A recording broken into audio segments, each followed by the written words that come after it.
nta cyaha na kimwe kidi mu bafite imbere y'amategeko, kuko abakuririmbira bose n'abagukomera amashyi bose baba bakwishimiye. Byumvikane neza ko kugeza kuri ubu ihame rya presomption d'innocence rigomba kuba ryubahirizwa, kubera ko hari igihe usanga ibintu umwanzuro uvuyemo utandukanye n'uko abantu bawukekaga. Ikindi nganisha ku byo wari uvuze, ntabwo Miss Rwanda nyibona yacitse intege ngo isubire inyuma, ntabwo mbona Miss Rwanda yatakaje imbaraga.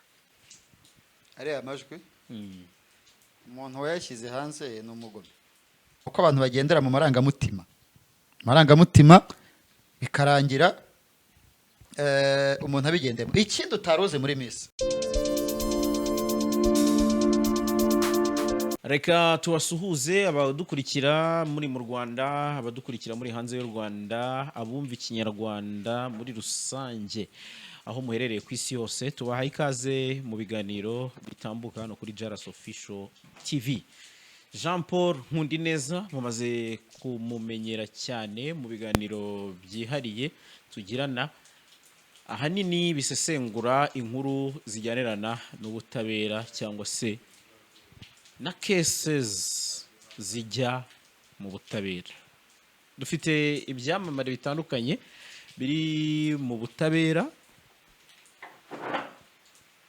hari n'ibindi biri mu nzira zijya mu butabera. Ibi byose rero ni ngombwa ko tubiganiraho kugira ngo mwumve uko bimeze cyangwa se namwe mugira ibyo mutubwira. Byose ni ukuganira, ibitekerezo biba bifunguye. Niyo mpamvu nkunda kuvuga ni gutukana ntacyo bitumariye. Ushobora kuza ugatanga ingingo yawe wenda ihabanye n'iya Jean Paul, ariko atari igitutsi, kuko ntacyo kiba cyubaka kuri sosiyete nyarwanda. Mbahaye ikaze Jean Paul Nkundineza, mwaramutse, mwiriwe, mumeze mute? turashima Imana. Okay. Hanyuma ngira ngo mu minsi ishize nibwo twari twaganiriye kuri issue cyangwa se kuri case ya Ishimwe Dieudonné uzwi nka Prince Kid utegura Miss Rwanda, tuvuga ku ifungwa rye nyuma y'uko RIB yari yabihamirije itangazamakuru ko yamufunze. Ibyakurikiye ibyo harimo abakudukurikira, hari nabonye abatarakumvise neza, wenda hari sinzi ikibazo cyajemo. Abantu benshi bavuga bati Jolly nakujyane mu nkiko, Megan nakujyane mu nkiko. Sinzi niba warabonye izo comment, nanze kuzisa ko zari nyinshi cyane ziri muri uwo mujyo, ariko sinzi impamvu n'abantu babitwaye gutyo. Ntekereza ko abantu batumvise ikiganiro neza. Yes, biterwa na mega waguze. Hari umuzayirwa bigeze kubaza ngo arya ubugari bungana gutara, ngo biterwa n'uburisho. Rero ntago wagura amabando y'ijana ngo umve ko wareba ikiganiro kimara isaha. Ariko mu ijambo rimwe, izi nzego ubona cyane z'ubugenzacyaha, polisi, yenda n'ingabo mu gice gishinzwe iperereza NSS, hari abantu bashinzwe imbuga nkoranyambaga. Rero uriya wanditse ubwo aba ari guha umusadi izo nzego, kandi hari icyo navuze kitajyanye n'itegeko cyangwa se cyankurikirana mu buryo bw'amategeko, mbere y'uko uriya nabivuga baba bangezeho. Hanyuma kuba bakwandika RIB ikora akazi, ikurikiranwe, inkurikirane RIB kubera ko natanze urugero, ubwo nyine baba barimo kubaha akazi cyangwa se barimo kubatungira agatoki, ariko ntekereza ko RIB bibizi kubarusha. Yego. Ikindi, niba barumvishije intro, bagende bumva ikiganiro cyose, bongeye kuvuga ngo rwose ngo mumbabarire ngo buriya nashaka kuvuga ibi, oya, bazishyiremo bagende bacyumve. Ariko niba nahitamo kumva intro, bazavuga ibyo bashaka. Kandi ntabwo ari abareba YouTube gusa, hari n'abantu bumva ingingo z'ingenzi z'amakuru bagahita bigendera. Mu binyamakuru byandika hari n'umuntu ureba amafoto na titre yagiye. Rero ni ibisanzwe, nta kibazo nabigizeho. Okay. Kandi n'ibintu rega mumbaza nkasubiza, ntabwo bigize icyaha. Ntabwo bigize icyaha, kuko bigize icyaha rwose umushinjacyaha ntabwo azavunika. Nzajya babwira nti icyo nagikoze mbizi kandi nzi ko ushobora kunkurikirana. Ariko ndabizi ko bitagera kuri urwo rwego kubera yuko wa mugani wa Dr Murangira uvuga ngo abantu ribiributsa abantu kwirinda amakosa nanjye ndayirinda ngerageza uko nshoboye nubwo ntavuga ngo uyu miseke perfect igoroye isa igoroye ariko ibyo nagwamo n'undi wese yabigwamo kuko akenshi ni ibisanzwe ariko nta nubwo birabaho yego wowe hari ikibazo wageze se nta kibazo nagize ariko hari izo wasibye zimwe na zimwe zitukana nyine niyo mpamvu natangiye nyine nisegura nti gutukana rwose bidonda umurimo utari ngombwa kandi utari uw'ingenzi maze amasaha make ntangiye gukeka ko abantu batukanira ku mbuga nkoranyambaga benshi bataba bari kure yawe muba muri kumwe rero ako ni akazi ka RIB na polisi baravuga ngo uhishira umurozi akakumaraho abana uyu munsi baratuka umuntu ariko ejo bazatuka nabo donc uyu munsi iyo udakumiriye kiraguka ndabihera mu cyemezo cy'urukiko cya Bwana Uwihoreye Jean Bosco icyemezo cy'urukiko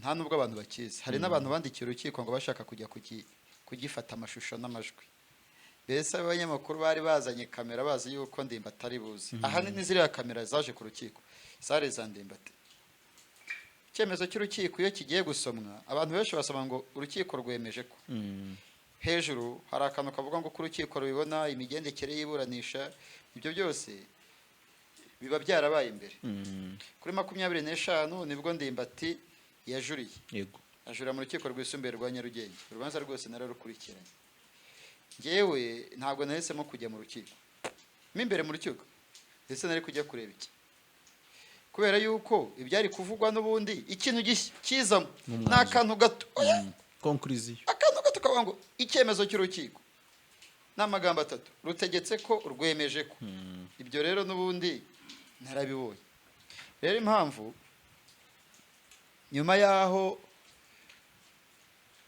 mu kiganiro nabwo twakoranye ngaragaza uburenganzira narabifite bwo gufata amashusho n'amajwi mu rubanza rwa Uwihoreye Jean Bosco hatunga agatoki mucamanza nyirizina kandi ku giti cye nubwo ari institution yabikoze hijo yaravuze ati Bwana Jean Paul arihe ko wasabye uburenganzira yego bakarebana buriyo niyo mpabo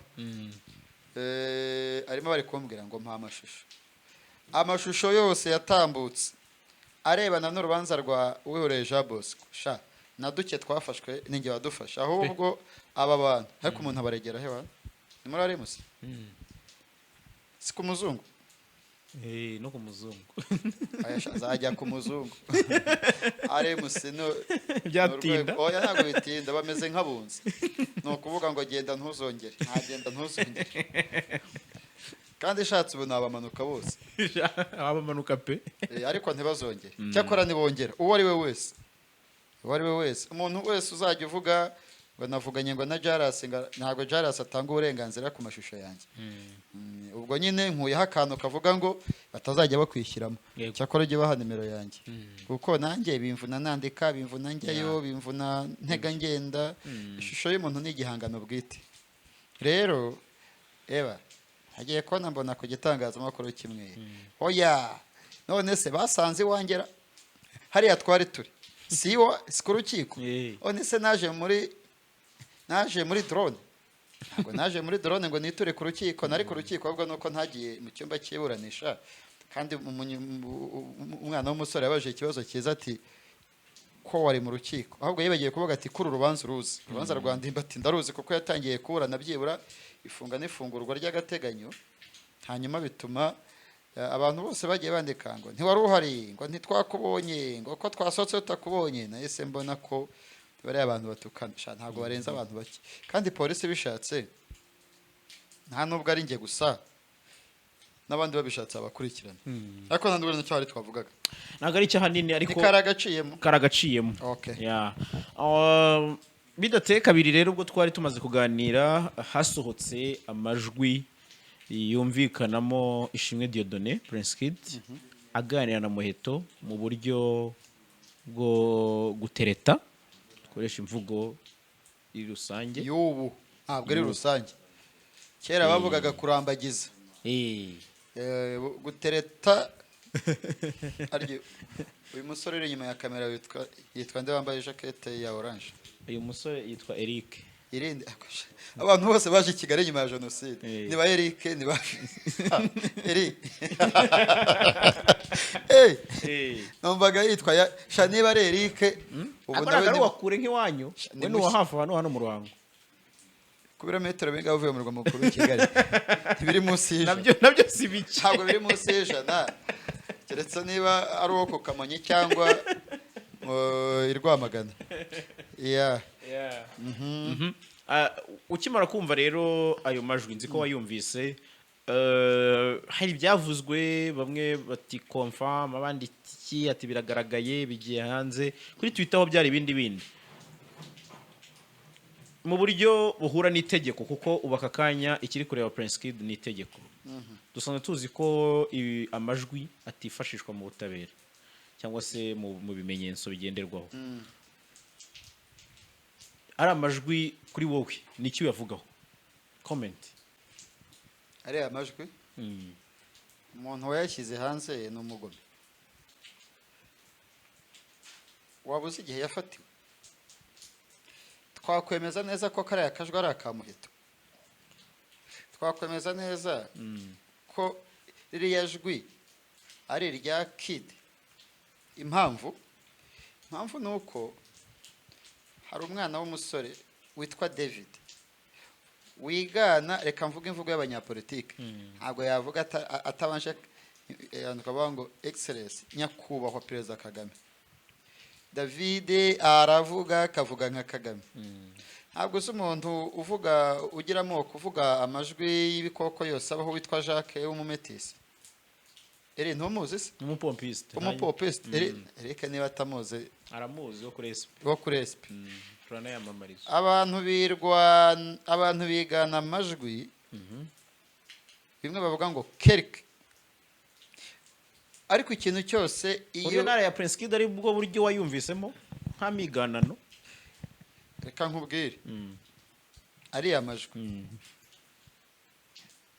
ntekereza ko bitari mu bintu bikomeye cyane ubushinjacyaha buzazana reka tubyitege mu cyumweru gitaha naregerwa ubushinjacyaha bukamuregera urukiko mu ifunga n'ifungurwa ry'agateganyo ariko ari amajwi reka mvuge ngo ntacyo ashinzwe kandi uwayashyizeho nawe ntabwo yashyiraho kugira ngo afashe RIB arayashyiraho kugira ngo yandagaze Ishimwe Dieudonné kandi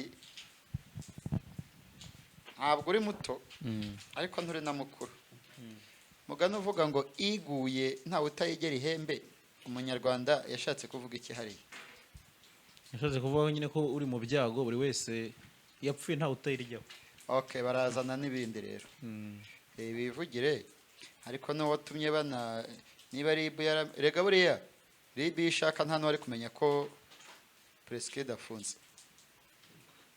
yenze umuntu wafunzwe kuko wakoresheje rya mvugo ivuga ngo icyamamare kuko yari icyamamare abantu bandika ko yafunzwe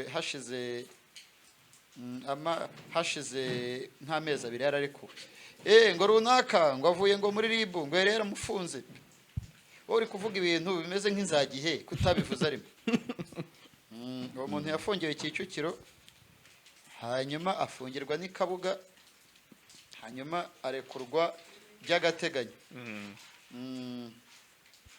nuko byagenze nyuma Jean Paul wenda uragira uti wafashe amajwi ntacyo n'ubundi ashobora gukoraho harya namwese umugome urasese wera ariko bazabare abantu bose n'ibintu abantu bavugira kuri telefone cyakora nemera ko ibintu bigambanira igihugu rwose umuntu umufasha amajwi ugasinyara inzego za leta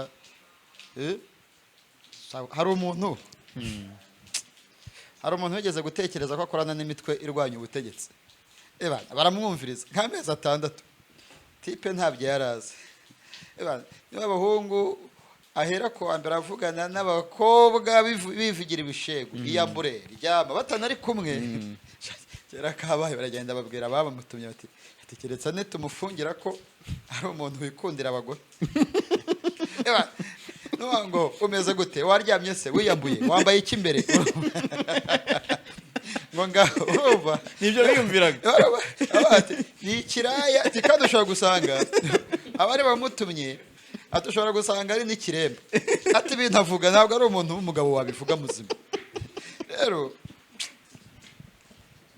amajwi none se wowe ntutereta biriya ntubivuga urumva ngo sinkukeneye ngo nta n'icyo bivuze reba mise nta kintu bivuze akweretse mu mabanga y'umutima rero urumva Preskid ibintu yafungiwe nibyo abasore bose bashobora gufungirwa nk'umunyamakuru ukurinze kuba ari mu nkuru z'ubutabera ntabwo mpunze niho mba utagira ngo mba nagiyeyo kubera ba Preskid n'abandi n'ubuzima buri muntu agira ikimutunga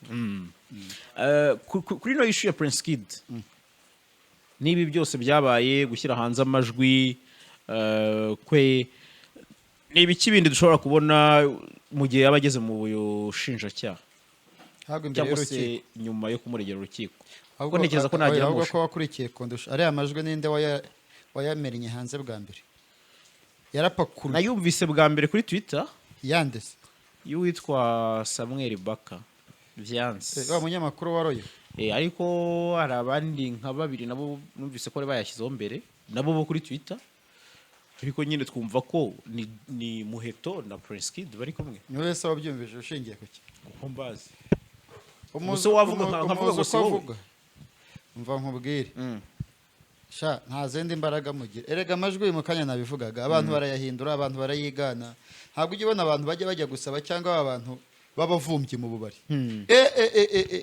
uvumba utazi udafite kwigana abantu udasubira uriya ni Chita Chita sindanamubona ariko wazampuje nawe arigana Chita uramuzi se yewe uzampuze nawe uzamuhuza nawe mubaze ukuntu yigana nyine urumva ibyo nawe biraguha ishusho yuko bishobora kuba atari Preskid buriya iyo umuntu utamufatiye mu cyuho ukazana ibintu by'itanu n'icyenda undi se niba ari amajwi yarafashwe 2005 niba yarafashwe 2019 ikimenyetso cy'ubushinjacyaha kigira agaciro igihe cyose nzakora ibyo nshoboye byose nkugire miss kandi tuzi ko Muheto yiyamamaje uyu mwaka ariko tubaze Mike tumutunguye nk'umuntu wabaye wo mu bamisi uruhare bivugaho nabonaga atagikunda kuvuga muri show business nana nyiyama hari undi suzo wabaye mu kanama nkemurampaka ntawe vuba ni Jolly nimero ye nyiheruka kumuhamagara aba Miss Rwanda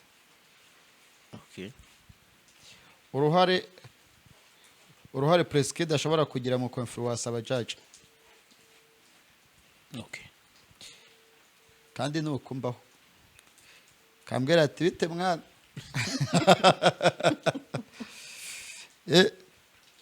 ature ko yita abantu bafite amamodoka aragakubwira ngo yaratwaye kandi yenda yaranaryamye undi wabaye undi Karangwa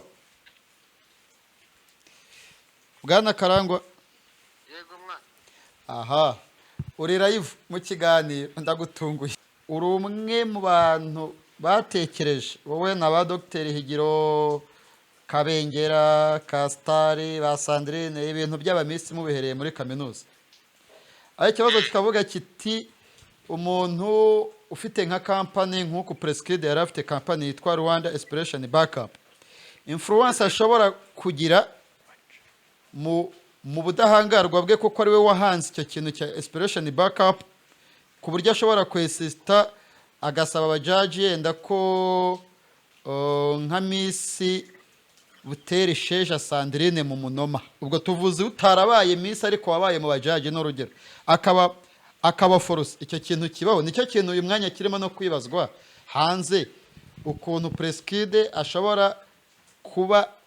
ashobora kugira uruhare mu gutorwa kwa Miss kandi atanagaragara cyane iyo uruhando rwageze none se mubimbarije iki? bikwarije turi mu kiganiro live kugira ngo abantu barimo kuvuga bati Preskid burya yayoboraga akanama nkemurampaka akaba na boss, kandi abantu bazi yuko akanama nkemurampaka ubundi kaba kigenga, kandi wakabayemo uri ku ruhembe rw'imbere. Hari n'abavuze ngo ese ngo niyo mpamvu Mike twari twaramubuze, ngo haje ba Mutesi Jolly abaharugara arigendera. Ibintu rero nta kintu nabivuga. Kubera iki? Ndifashe. Ubwo rero burya ngo nutavuze ngo nuhigimya abavuze nutavuze abavuze, ofete abantu baribaza, nari nzi ko bitabaho ko umuntu witwa Ishimwe Deodan ashobora kubwira Mike ati Miss 2016 hagomba gutorwa Jolly, n'urugero nubwo atari ko byagenze. Urumva ibyo bintu byabwirwa abantu bose, abantu bane batanu, akanama nkemurampaka urumva byabwirwa abantu batanu bane bikaba bikiri inkuru yo guhisha. Yeah. Ntabwo najya muri details uko twakoraga akazi, ariko nawe urumva ko bigoye kuko ntabwo ari umujyanama, ntabwo ari umugize akanama nkemurampaka umwe, baba ari nka batanu kenshi. Hashobora kugira amarangamutima akavuga ati uyu muntu azazemo se, ahubwo byo bibaho nubwo ataba bifitiye ubushobozi, ashobora kubivuga bikangwa. Ibyo nakubwiye ngo ntabwo najya muri detail, none ahangaha bitewe na situation ihari, bitewe n'ibiri kugenda biganirwa hirya no hino, bimeze nk'abantu bari kwishima. Hari abantu bameze ngo Yezu amaze gutanga umwenda we waguye hasi, abayuda bawukiniraho urusimbi. Hari abantu bari gukinira kuri Preskid kandi baba muri showbiz. Ibi bibazo turi kwibaza bakagombye kuzajya babyibaza minsi agitorwa, bakavuga batari ku bundi. Icyo nkubwira rega abantu mukwiye kumenya, abantu bamenye yuko Kid kugeza kuri uyu munsi aracyari umwere, arakekwaho ariko aracyari umwere, sibyo se? Nta cyaha na kimwe Kid uba afite imbere y'amategeko kubera ko aracyakekwaho, sibyo? Rero byaba byiza abantu baretse ubutabera, baretse iperereza rigakora akazi karyo, n'ubutabera igihe bwaba buza niba bizagera mu rukiko bakakora akazi kabo, yarusa kuko tuzamenya ukuri kurusha yenda speculations zihari. Ariko nanone ntibikuyeho ko ikibi kiba ari ikibi, ntabwo icyitwa sexual harassment ari cyiza na gato. Ntabwo icyitwa harya ibiriya byose bivugwa, mbega ikibi kiba ari ikibi. Sexual harassment aho yava ikagira n'imbi. Rero ariko ntabwo kugeza kuri uno munota nta cyaha kirafata yego aragukurikiranwa, ariko nta cyaha kiramufata. Rero ntekereza ko byaba byiza abantu baretse buri nzego zigakora akazi kazo, ariko nanone nyine birumvikana ntabwo wabuza abantu gukomentinga uko bashaka. Ariko kera mwarasenze ngo u Rwanda itangazamakuru ribe ryinshi, social media ize kugira ngo tugere ku muvuduko w'ibindi bihugu. Uyu munsi social media 2008 2007 uburyo itangazamakuru ryari rihagaze, social media isa nkaho idahari, abantu bari bafite ibintu bya danger na internet, Facebook sinibuka imyaka yaziyeho. Ariko si uyu munsi uburyo itangazamakuru ryitwara by'umwihariko ryo mu gisata cy'imyidagaduro n'abasesenguzi, mubona icyo mwari mwiteze ko gishobora kuzaba itangazamakuru koko ryabaye success, ibitangazamakuru birenga 40 by'amashusho n'amajwi, YouTube zo ntabwo zizwe umubare, ibyandika nuko. Uyu munsi bishobora kwangiza cyangwa se umuntu akaba yahabwa ibihano bitateganyijwe kubera uburyo bakije umuriro, yaba ari kuri za Twitter n'ibindi. Simbizi ko itangazamakuru rishobora kugira influence ku butabera, ariko icyakora rishobora kugira uruhare mu kwangiza isura y'umuntu, kandi yenda rimwe na rimwe batanafite facts. Icyiza rero ni uko ukora itangazamakuru uwo ari we wese akwiye gutekereza kuri etike zigenga itangazamakuru, akabanza agatekereza ku mwuga akora n'agaciro kawo, kubera ko ni umwuga mwiza ariko iyo ukoreshejwe nabi ubyara ibibi. Ikindi rero abantu bashyiraho komanteri byaba byiza baretse yenda ukuri kukagaragara, kubera ko ushobora gusanga umuntu yihuse kuri conclusion ugasanga yenda urukiko rugaragaje bitandukanye, cyangwa se hari n'ibindi rugaragaje abantu batakekaga. Byaba byiza nyine abantu bihanganye ubutabera bukabanza bugakora. Naho itangazamakuru naryo ni muri uwo mujyo. Umusitari akwiye kwitwara gute muri ibi bihe, cyangwa se umuntu wumva ko ari umusitari azwi n'abantu barenze umwe, ari mu kintu kizwi, public figure? Mu minsi ishize havuzwe Davis, Ndatimana Robert uramwibuka, uyu munsi Ndimbati, nubwo we birenze bya Preskide kuko harimo na Mineri, uyu mwanya Preskide ni umwere kugeza urubanza rubaye mu mizi akatiwe cyangwa se abaye umwere. Ubundi umusitari aba akwiye kwitwara gute kujera ko ari umuntu munini rimwe na rimwe? Aba public figures mu busanzwe ni abantu nk'abandi, utenda ko iryo zina riba ryajeho, ariko nanone nyine bagomba kwitwararika, ukamenya ko niko abakuririmbira bose n'abagukomera amashyi bose baba bakwishimiye, siko. Ariko nawe ugashyiraho mezire zo kwitonda no kumenya ibyo uvuga, aho bivugiye, igihe ubivugiye, kumenya uko ukorana n'abantu. Ni ibyo ngibyo muri rusange. Naho ubundi ahari abantu nyine ni sosiyete niko bigenda. Naho ibyo byose uvuze byagiye biba hari ibyagiye bikemurwa n'inkiko nk'ibyo bya David. Abo bose baketsweho gusambanya abana harimo n'ababateye inda, nka Ndatimana umugore we yari atwite, yari yaramuteye inda. Uyu mwana Davis diwe ngo ni inzu yatanze bimwe by'urubyiruko batanga amageto, nicyo yari akurikiranweho.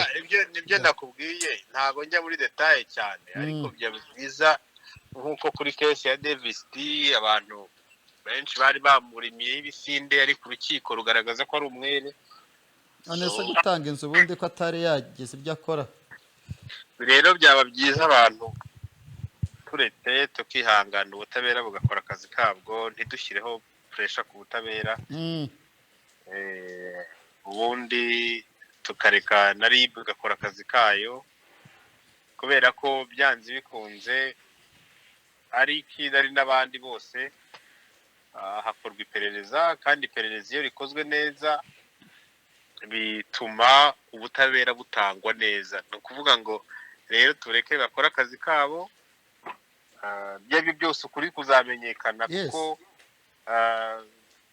yenda niba hari azashyikirizwa ubushinjacyaha nibubona ari ngombwa ko bumuregera urukiko, mu rukiko rero niho tuzamenyera ukuri kurusha ubu ngubu uko bimeze, kuko ubu ngubu uretse nibyo turi kugenda twumva, ntawe uzi neza ngo byagenze gute 100%.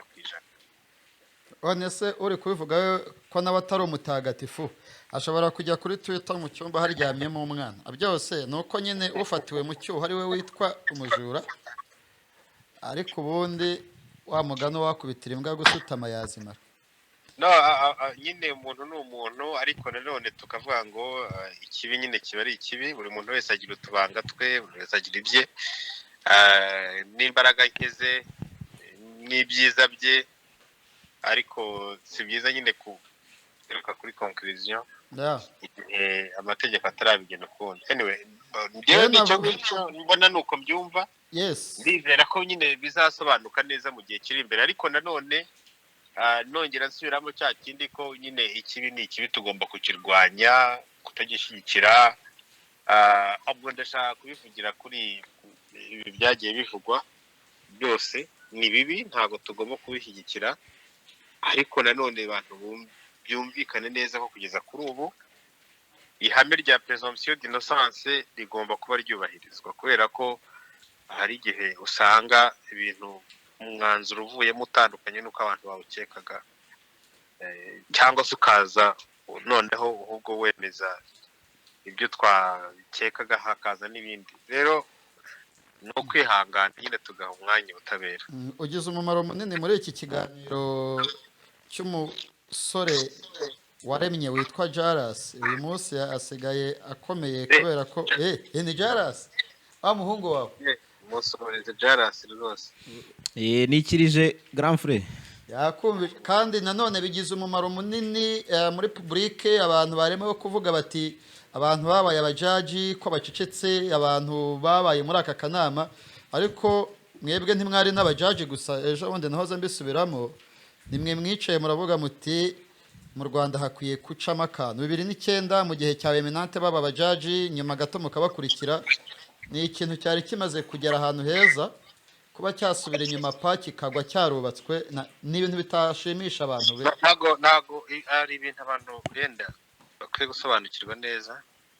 Icya mbere kereka banze Jaras mushimire ko cano imaze gutera intambwe, ariko nanone nongere musabe ntashyireho titire rutwitse, kuko njya mbona hari ukuntu bakora amatitire byahinduye isura. ubwo nguko mbanze mubwire ntashyireho za titire rutwitsi. ariko karoze ko yavuze rutwitsa abantu bakuru bumve riteremo. giseka za titire ibintu byo gusohora amatitire ameze nka za RTRM babigabanye.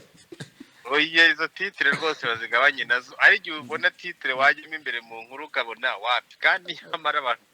Ariko Jaras ni umunyamakuru, nyuma y'uko ari umu-YouTubers ni umunyamakuru. Ntekereza ko kandi yagize amahirwe abona umuntu umugira inama. Niho ndi kugana. Jaras we ndizera ko bitagenda bityo. Hanyuma icyanyuma kindi nganisha ku byo wari uvuze, ntago Miss Rwanda nyibona yacitse intege ngo isubire inyuma. Ntago mbona Miss Rwanda yatakaje imbaraga, ahubwo ndabona Miss Rwanda iyo mu myaka izaba ari Miss Rwanda ifite imbaraga ziruseho. Kubera ko ibintu nk'ibi ngibi iyo bibaye bituma abantu bongera gutekereza, bakareba ni iki bakorera hamwe kugira ngo bitameze neza bigende neza, ni iki bakorera hamwe kugira ngo challenges zari zihari ziveho.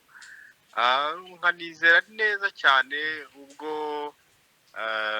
nyakubahwa First Lady ubona yaganirije abakobwa. Kira ni ikimenyetso cyiza cyane rwose, ikimenyetso cyiza cyane kigaragara, kinerekana ko ifoto banitwaje bano ba YouTube bari gukoresha cyane ari kumwe n'abari abakobwa.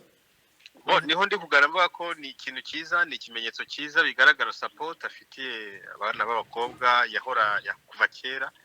Ikindi ni ikimenyetso cyiza kuri Miss Rwanda n'ahazaza hayo. Rero ndatekereza ko ubu inzego zose bireba, mostly yenda reka mvuge nka Minisiteri y'Umuco ari nayo yifite mu nshingano, zigiye gukora ibishoboka byose kugira ngo Miss Rwanda y'ubutaha izabe nziza kurushaho. Ndabona ngiye Miss Rwanda y'ubutaha izaba ifite imbaraga cyane, hazaza igiye kujya ifite imbaraga cyane, iri bien organize kurusha n'ukuntu byajyaga bitegurwa, kubera ko ubu ngubu abantu bose babaze kubona ko ari ikintu gikomeye, ko ari ikintu kireba ubuzima bw'igihugu cyose, kuko hari imyaka twamaze tugerageza kubibwira abantu batabyumva, ariko ubu ngubu birerekana neza ko ari ikintu kireba ubuzima bwose bw'igihugu. Ibintu bimaze icyumweru bivugwa na n'ubu bikivugwa.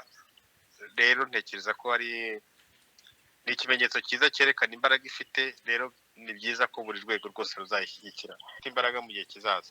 Ibyo rero biragusha ku bantu bakomeje kuvuga ko batatera imijugujugu Ishimwe Dieudonné aho banagarutse bateye imijugujugu, ahubwo minisiteri yari ifite mu nshingano gukurikirana Miss Rwanda. Hafi y'abantu nka 80% bakibonaga nk'igikorwa cya Press Kid ku giti cye kurusha uko ari igikorwa cyitwa Miss hakajya entre parenthèses Rwanda. Aya abo ngabo n'ababa badasobanukiwe. Urabona rero uzamukorera mu ngata mu gihe yaba agiye mu kiruhuko cy'izabukuru. ntabwo ajya mu kiruhuko cy'izabukuru se gute ko ari ukiri muto rero ibyo ngibyo reka twirinde kubijyaho cyane no kubivugaho ntapo natinya sasa okay twirinde ibyo kubivugaho rwose nta komantere mbishyiraho reka turebere mu nyungu za Miss Rwanda ntabwo tureba inyungu z'umuntu ku giti cye ntabwo tureba Prince Kid as an individual hari uko yatangiye gutegura Miss Rwanda hari uko byagenze hari inzira byanyuze reka tureke iby'ahazaza bizabe bitwereka iby'ahazaza uko bizajya twizere ko umusanzu wawe ufasha abantu muri rusange cyane abumva ururimi rw'ikinyarwanda n'abakoresha ururimi rw'amarenga nabonye na rwa rurimi rusigaye rukomeye umusanzu ni uko kandi tuzakomeza kuwutanga cyane rwose urakoze cyane Mike Karangwa urakoze cyane kwemera kuvugana n'ikinyamakuru cyigenga gikorera kuri murandasi cya Jaras Official muranshimusa ariko ntacyo ko muri abavandimwe nyine bundi nari okay Chance kabisa honest si umusaza ni umusaza hari icyo atavuze ibintu bya za rutwitsi narenze ko ari indyo byanga Karangwa ubu se ntibadutukara ariko ukoza akantu none se hari undi wabaye umujaji kurusha Karangwa wavuga uti uyu Jori w'ejo kandi Karangwa ari wamutoresheje icyo gihe ari umujaji rega Jori ntabwo ari ukumwanga ahubwo Jori abaye jaji isi yarabaye isi yubakiye kuri social media naho abahungu barakoze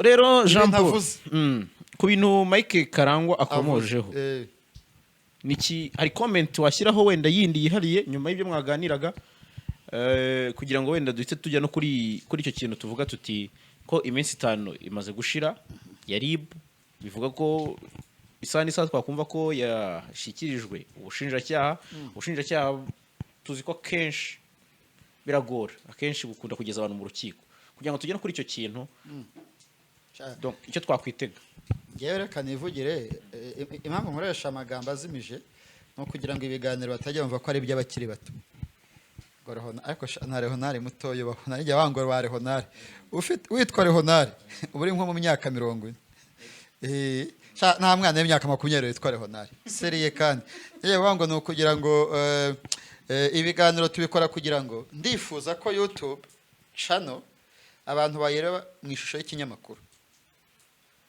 kuza wandika ibintu biri aho ngo byahinduye isura yabayirebe mu ishusho y'ikinyamakuru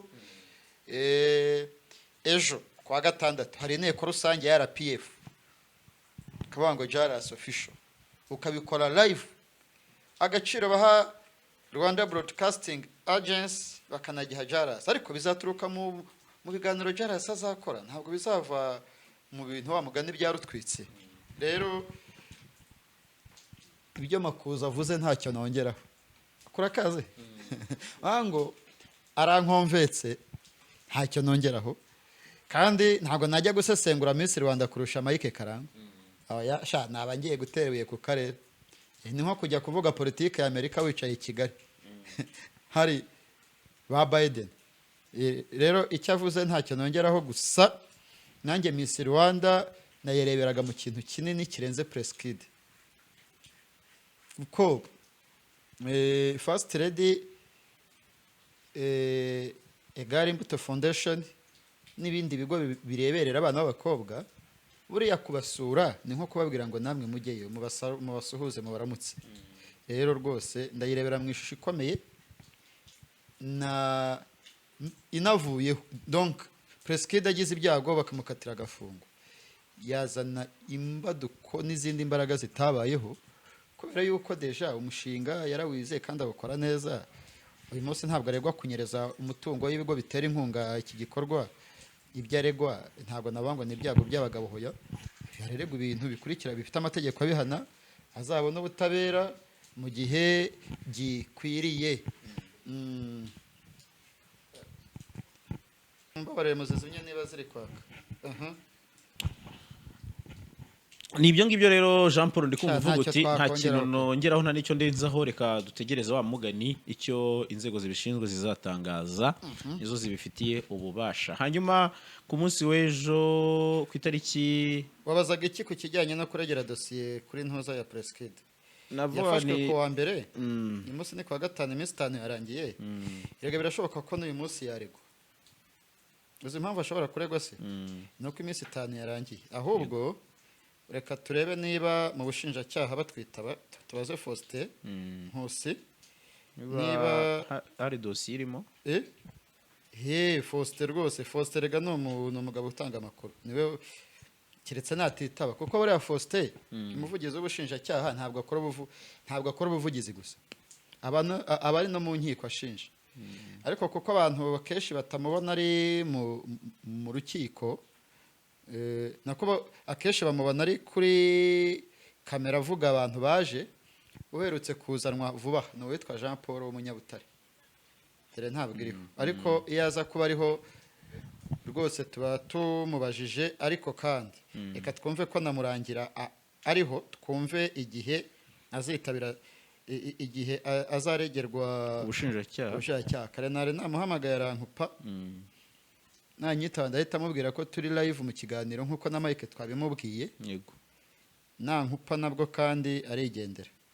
Umuvugizi wa RIB turashaka kumubaza igihe dosiye iregerwa ubushinjacyaha kuko iminsi 5 yarangiye nitugira amahirwe akitaba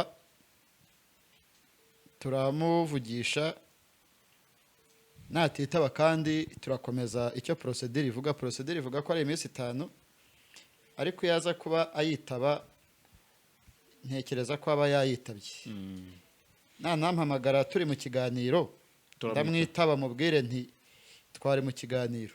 Okay.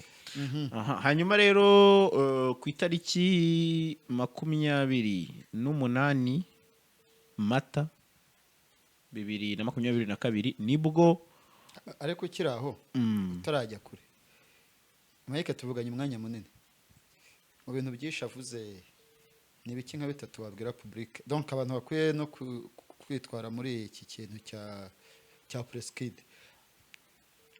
Avuze byinshi ariko ngira ngo icyo yagarutseho cyane hanini yavuze ko bidakwiye ko hari izindi commentaire zisumbuyeho abantu bakomeza gutera kuri ino case mu gihe cyose yabikiri muri maboko ya RIB ubugenzacyaha. Anavuga ko Miss Rwanda idakwiriye kureberwa mu ndorerwamo za Preskid.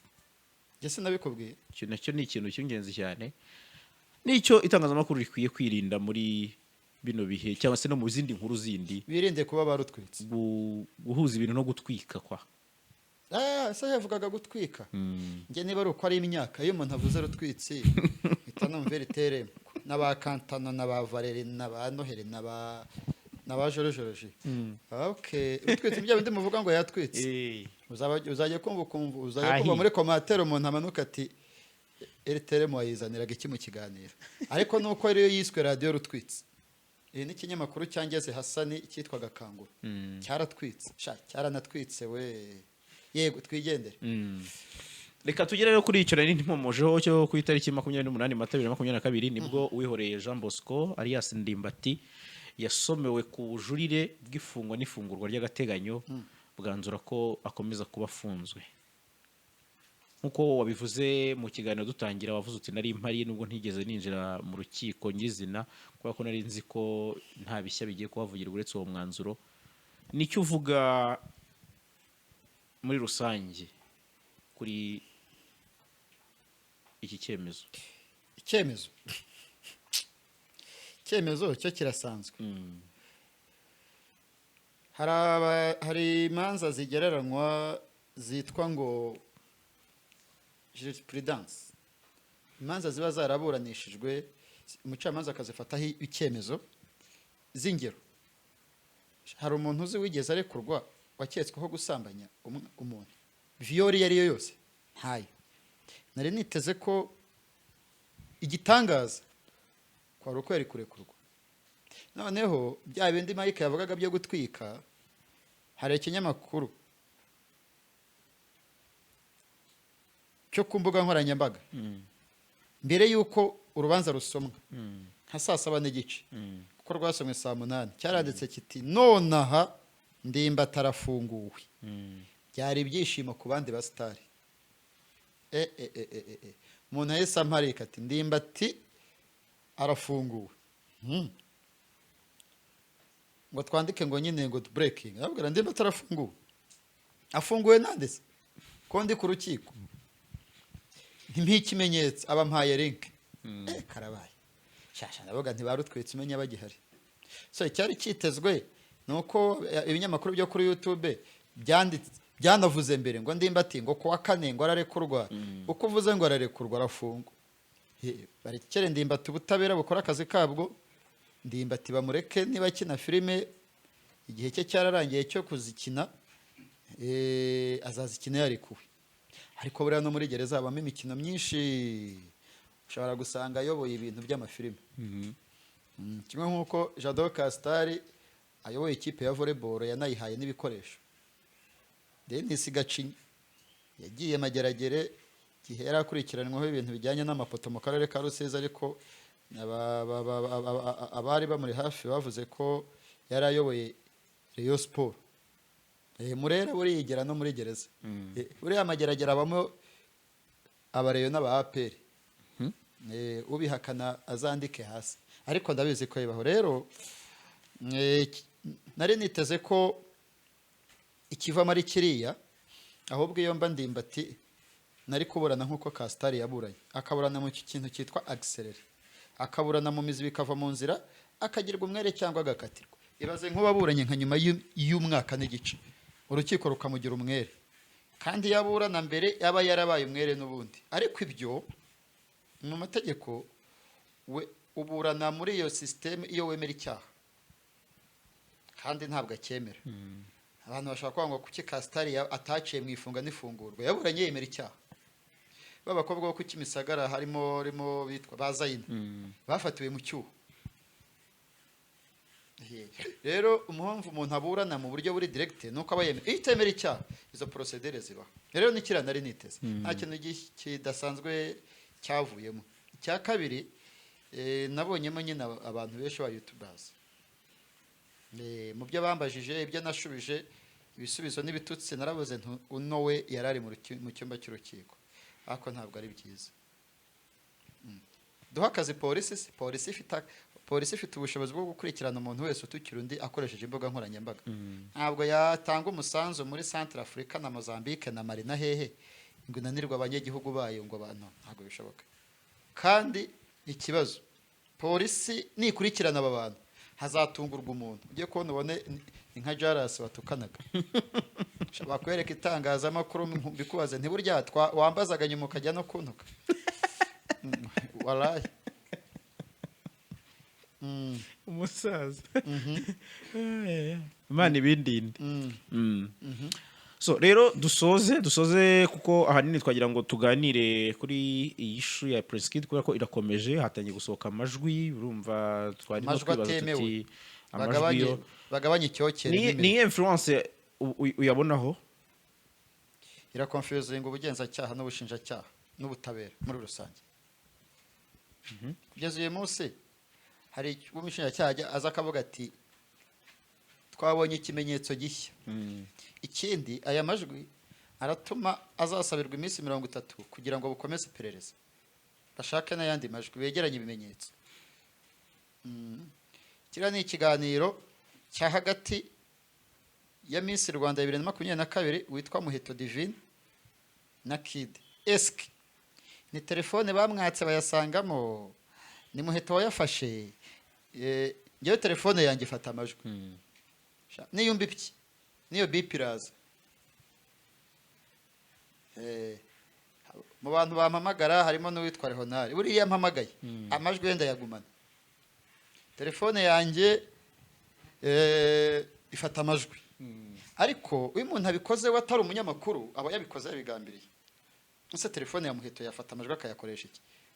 Twari gahini se yize secondaire afasha abana ntabwo ushobora kuba byarabaye wenda mu buryo bwo kugenza icyo cyaha oya ahubwo muzavuga ngo koko ngo papa wari umupolisi chief superintendent naramusacinze cyangwa se naramushakishije muri gogo sangano ashobora kuba ari umuyobozi wa polisi mu ntara y'amajyaruguru arambwiye ngo ni umupolisi ukomeye ariko uyu mumuvuga mwebwe mugira ngo ni nka komiseri general mugira ngo ni nka IGP se wa Muheto yitwa chief superintendent Muheto Frasco buriya ngo izina ni iryasi Muheto arikura kuri se urumva chief superintendent Muheto Frasco ariko polisi ikomeye ngo mu majyaruguru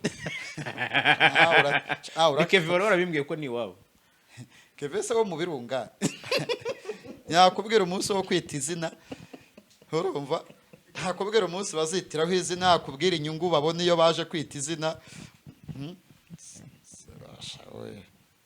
ndabeshye se kusetsa si wo mu Birunga no Birunga ni ingagi cyane dedeti nabyo nzi onese Kevin umupolisi kuri ajya kumenya abapolisi bose bari mu Rwanda ubu Kabera koko CP Kabera John Bosco nko yumvisha nta mupolisi ndumva witwa Kevin nta kose yajyaho anayigiyemo yayiviraho polisi Kevin nubona hari umupolisi witwa Kevin ufite ubwanwa urimo n'ama zero foot hapo natinya ariko ni confrère ya generation Jean Paul oya nukuri onese Kevin yavutse mu 2000 kumva ko abantu kugira ngo tubone abapolisi bitwa ba Kevin dufite indi myaka 5 imbere no Kevin yakubiyetsemo ubwoba gusa wa Muheto ni umupolisi ukomeye arakomeye na RPC ntabwo mbikuraho ko adakomeye ariko ntabwo bivuga ko kuba ari umupolisi ukomeye egare ko umukobwa agomba kuba Miss ahubwo niba umukobwa we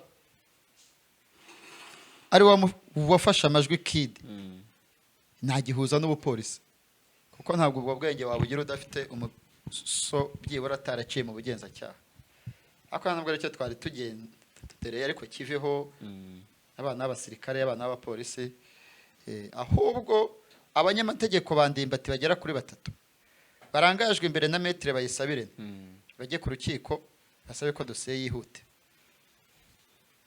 umuntu batazakomeza asubikirwa yongera asabirwa indi minsi 30 umuntu akarya imyaka 2 yajya mu rukiko akaba umwere abantu bajya bitwaza agasiroga wenge ndi umwere nka Rucago niba yaraguye mu nkotanyi 94 baguruka za Rusizi ategenda umwere ariko zabanje kumukozamo buriya Rucago ari mu bantu bakojejemo iyo aharanira uburenganzira bw'urengana kubona ubutabera 9 na inkotanyi zifata ubutegetsi yaketsweho ko yaba yarakoze genocide kuko yari umudepite yabaye perefe yabaye depite na nyuma yabaye guverineri nyine urumva kubona umuburugumesitiri udafungiye ibyaha bya genocide wari hano imbere mu gihugu utarahunze biragoye rero kuba Rucago yafatwa yarabaye perefe yarabaye depite agafungwa akekwaho akarekurwa yes ndabizi uzabona abantu bavuga bati koko Rucago yarafunzwe ariko nawe ubwe yarafunzwe ariko ntabwo yafunzwe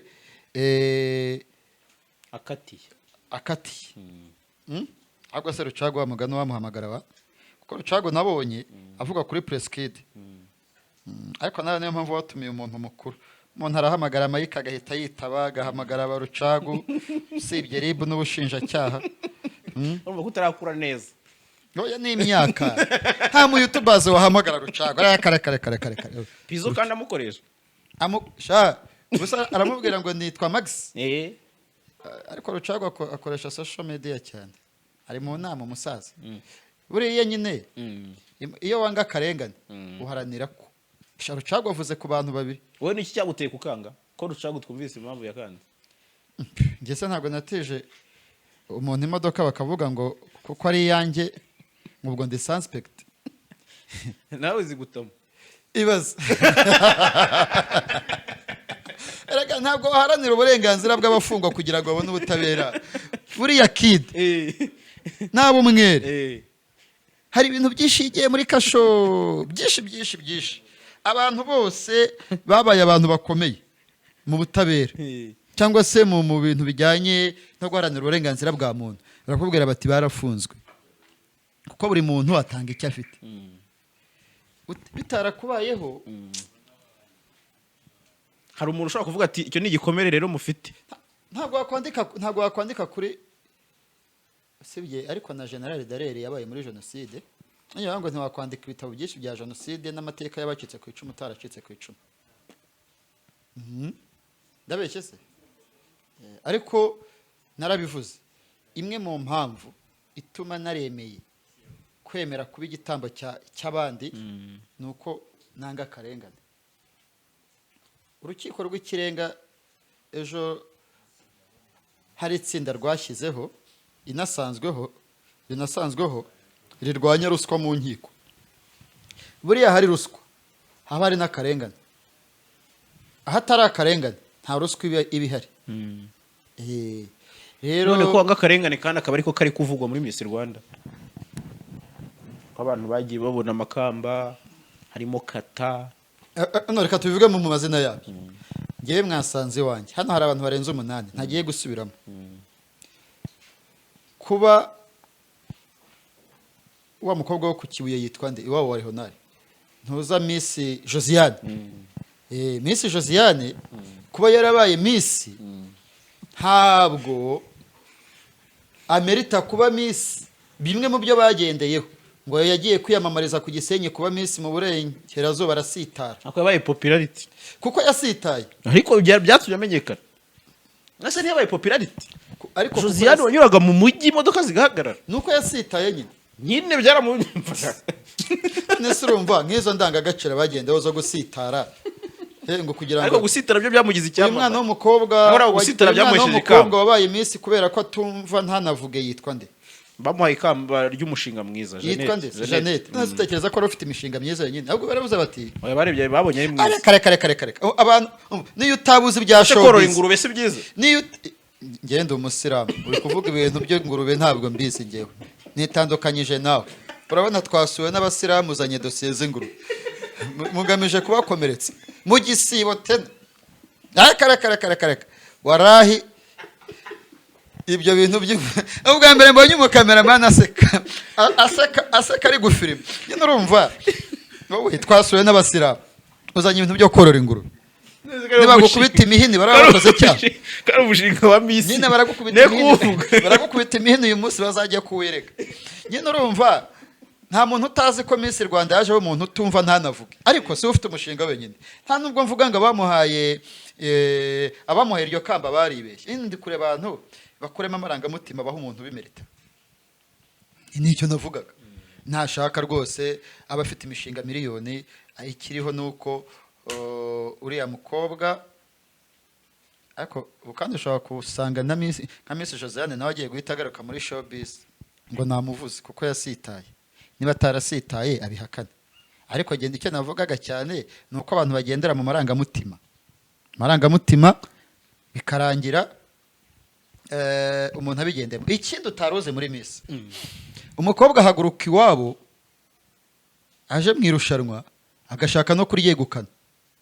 Deje bavuye iwanyu mvuga ngo ndaba Miss. Utaryegukana bakoresheje n'imbaraga nyinshi ngo bakwamamaje kuri social media waburi ntama n'ibyuma ukishyiramo abantu ukishyiramo abajaji. Ntuba muri sport ko jabandi watumiye ngabo watangiye kuza jabandi watumiye ngabo. Ariko abantu benshi ku gipimo cya 98% bari bazi ko Kiyovu ishobora gutwara igikombe mu buryo bworoshye. Kiyovu uyu munsi aperera yirusha inota rimwe. Umusirikare wacakiye nta ntarirekura. Abavandimwe batwaraga amanota 3 bakajya mu biryogo bakigera muri capati n'amandaze n'ibiki. Abandi bakajya muri lokali Shyorongi. Nabo ariko babaga muri lokali nka equipe. Ariko icyo ashatse kuvuga uyu munsi igikombe cy'amahoro oya nkunyirenza nikaze. Bibi ni inshuti yanjye. Hemedi ni uwanjye. Urumva ni gute nukuba utazi icyo ushaka. Kera geneze mbere ya 94 umwana yageraga amanota 99 n'igice undi akagira 99. uwo cyenda n'icyenda icaka akenshi bavuga ko yabaga yujuje nyine umwarimu akavuga arakaraka ntabwo namuha ijana baramubeshye noneho njye nigeze kugira amanota 96 mbuwa 12 ndababara uzi impamvu aba mbere babaga nka bane bose barageze 9 n'igice bagahita bajya ku wa gatanu akagira 9 oh no ukaba nk'uwa 20 wagize 9 byabagaho abana barutanira na nyuma ya jenoside byabagaho karaka nukuri nagiye kubanga ibyana byo muri za 2000 karaka umwana wo butagikubitwa umwana wo umwarimu yacaga ku irembo karigita yabaga aziranye n'iwanyu ugahungabana ukavuga karabaye ariko biriya ireme ryari hari ubundi n'uyu nguyu ntabwo wakubita umwana nta mwana ugikubitwa nta mwana ugikirebwa igitsi usibye n'umwana wo mu ishuri n'uwawe ntumureba nabi nkaswe umwarimu kaduhinira Jean Paul duhinira se twagiye nyine urumva competition ntabwo wayifashe nka competition shampiyona y'umupira w'amaguru y'u Rwanda ni amakipe 16 none se hano hari umufana wa Kiyovu ko burya kubona umusiramu utari umuyovu biragoye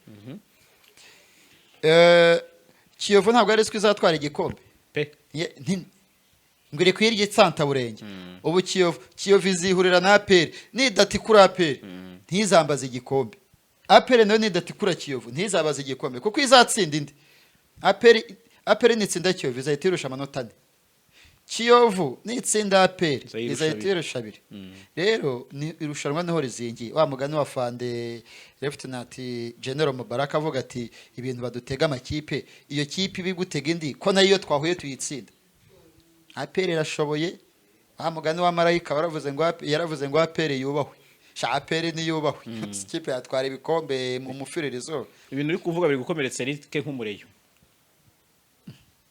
Reyo ni Reyo se rega nanjye ndi umureyo ariko simpakana ko APR ikomeye hakana ko urukwavu ruryoha byibura yemere ko ruzi kwiruka avuga ati rurabiha ariko ruzi kwiruka rero yaba Preskide yaba Ndimbati n'abandi bari mu nzego z'ubutabera bari ku butabera bakora akazi kabwo pressure igabanuke abanyamategeko be bongere biga dossier bayisasangure bayiterure bayisimbize hari ikindi Imana ibarinde mwese abadukurikiye